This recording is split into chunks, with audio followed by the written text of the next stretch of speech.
આ ન્યૂઝના પ્રાયોજક છે CSC બાલ વિદ્યાલયા.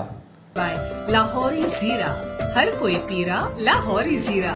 વલસાડ રેલવે વિભાગ દ્વારા બંધ કરાયેલા રોડ ચાલુ કરવા માટે અનંત પટેલ સાથે કોંગ્રેસ સમિતિ દ્વારા રેલવે કંટ્રોલ ઓફિસ ખાતે એરિયા મેનેજરને રજૂઆત કરાઈ.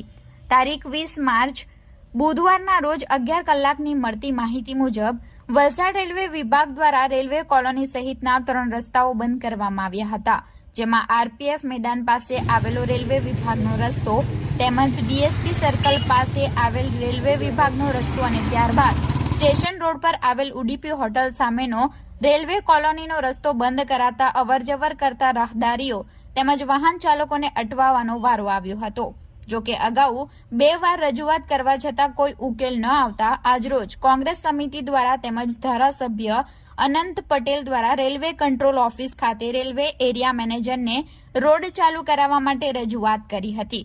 તેમજ રેલવે એરિયા મેનેજર દ્વારા થોડા દિવસોમાં રોડ ચાલુ કરી દેવાની બાંહેધરી આપી હતી. જો કે આ રોડ ચાલુ નહીં કરવામાં આવશે તો ધારાસભ્ય અનંત પટેલ દ્વારા આંદોલન કરવાની ચીમકી પણ આપી હતી. વલસાડ જિલ્લા કોંગ્રેસ સમિતિ દ્વારા આજે રેલવે સ્ટેશન પર અમારી રજૂઆત કરવા માટે આવ્યા હતા.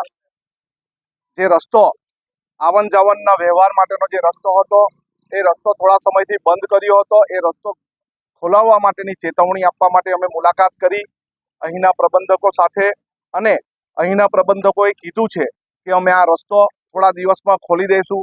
જો રસ્તો નહીં ખોલવામાં આવે ને અહીંના લોકોને અગવડ પડશે, મુસાફરોને અગવડ પડશે, વિદ્યાર્થીઓને અગવડ પડશે કે શહેરીજનોને અગવડ પડશે, તો અમે આ રસ્તા ખોલાવવા માટેનું આંદોલન કરીશું. પરંતુ કોઈ પણ ભોગે કોઈ પણ સંજોગે આ રસ્તો ખોલાવીને જ રહીશું.